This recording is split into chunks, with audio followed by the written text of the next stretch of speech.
Others made do with just meal and water. Served hot in bowls, this mush provided the calories needed to get through days of backbreaking labor in fields or domestic service. Children ate it before walking miles to segregated schools, their bellies full even if the meal was plain. In urban Black neighborhoods of Chicago and Detroit, families who'd migrated north during the Great Migration continued making cornmeal mush, connecting them to Southern roots and survival traditions. Leftover mush was poured into pans to set overnight, then sliced and fried the next morning for breakfast with patient care. Neck bones and rice turned discarded meat into Sunday dinner centerpieces that brought families together despite Depression hardships. Pork neck bones, sold cheaply because butchers considered them waste, contained enough meat and fat to flavor an entire pot when simmered properly. Black cooks knew to brown the bones first in cast-iron skillets, rendering out fat and developing deep caramelized flavors before adding water, onions, and whatever seasonings the pantry held. Those bones cooked for hours, the meat falling away from cartilage until the broth turned rich and golden. Rice stretched the dish further, soaking up every drop of flavorful liquid while providing filling starch. In Black communities throughout the rural South, neck bones and rice appeared at church suppers and family gatherings, the aroma announcing that someone had worked magic with almost nothing. Children sucked marrow from the bones, understanding instinctively that nothing edible should be wasted. The dish represented more than food. It showed how creativity and patience could transform what others dismissed into something genuinely delicious despite economic hardship.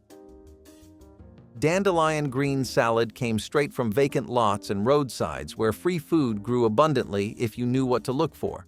Black women taught their daughters which greens were safe to eat, passing down knowledge that connected them to African ancestors who had survived through intimate understanding of plants. Spring brought tender young dandelion leaves that were gathered in baskets before the plants flowered and turned bitter.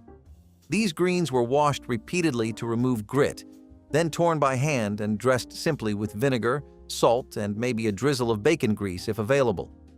The result was sharp, slightly bitter, and packed with vitamins were mashed smooth, then mixed with a little flour, whatever milk or buttermilk could be spared, and spices like cinnamon or nutmeg if the spice tin held any.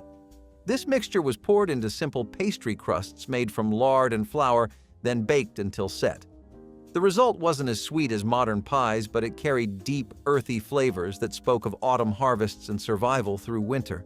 Sweet potatoes grew abundantly in southern gardens, storing well in root cellars for months after harvest. Families who grew their own could make pies throughout fall and winter, stretching one crop across countless meals. In Black communities, sweet potato pie represented celebration despite poverty, proof that special occasions deserved recognition even when money was absent. Children looked forward to these pies as rare treats, savoring every bite of something that felt luxurious despite humble ingredients through shared sacrifice. Crackling bread transformed pork scraps into cornbread so rich it could serve as a meal on its own. Cracklings, the crispy bits left after rendering lard from pork fat, were considered waste by some but treasure by Black cooks who understood their value. These crunchy, savory morsels were mixed directly into cornmeal batter, along with buttermilk, salt, and just enough flour to bind everything together. The batter was poured into smoking hot cast-iron skillets, greased with lard, then baked until the bottom turned dark golden and crispy. Each bite delivered cornmeal's earthy sweetness, punctuated by bursts of porky crunch, creating textural contrasts that made plain bread feel special. In Mississippi, Delta communities, and rural Alabama, crackling bread appeared whenever hogs were slaughtered, ensuring every part of the animal fed someone.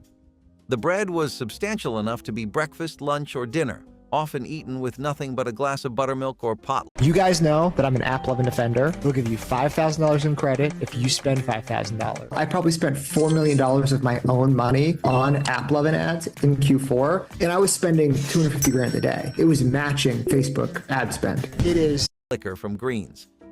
Children carried wedges of crackling bread in their pockets to school, the fat keeping them full through long days with resourceful hands. Pig feet and collard greens brought together two ingredients that white society dismissed, but Black communities transformed into soul-satisfying meals. Pig feet, boiled until tender and gelatinous, released collagen that thickened cooking liquid into rich, silky broth. Collard greens, tough and bitter when raw, simmered in that broth for hours until they turned tender and deeply flavored.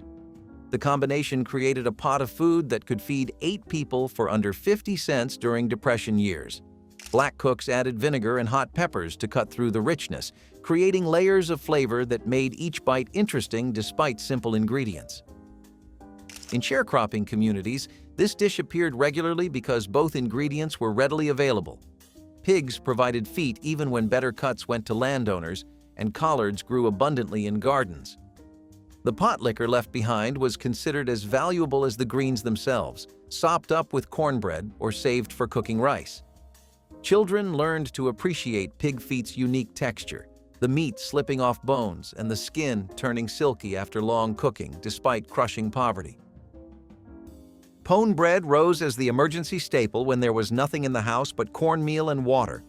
Unlike cornbread that required eggs, milk, and baking powder, pone bread demanded only meal, salt, and liquid mixed into thick batter. The mixture was shaped by hand into flat cakes, then baked on hot griddles or directly in fireplace ashes until crusty outside and dense inside. This wasn't delicate food. It was survival bread that filled stomachs and provided energy when nothing else existed. In rural Black households across the Deep South, mothers made pone bread multiple times daily, the smell of toasting cornmeal signaling that at least there would be something to eat. The bread kept well, lasting several days without going stale, which meant one batch could stretch across many meals. Workers carried pone bread to fields, eating it cold with whatever they could forage: wild onions, dandelion greens, or just salt. Children gnawed on pone bread while doing chores, the dense texture requiring real effort to eat but delivering lasting satisfaction through ancestral knowledge. In the culinary world, the debate over steak doneness is almost as intense as the marbling in the beef itself. For decades, chefs and critics and celebrities have passionately defended their favorite level of doneness, drawing from their unique tapestry of personal experiences. Some critics can barely contain their disdain for well-done steaks, often comparing it to the highest of culinary offenses. The late Anthony Bourdain wrote in his memoirs that diners who ask for a well-done steak are answered with fillets that have been spit on. Yet, let's not be too quick to pass judgment.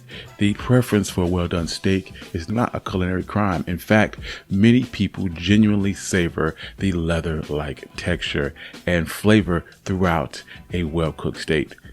Ultimately, though, restaurants should embrace the diverse taste from rare aficionados to well-done devotees.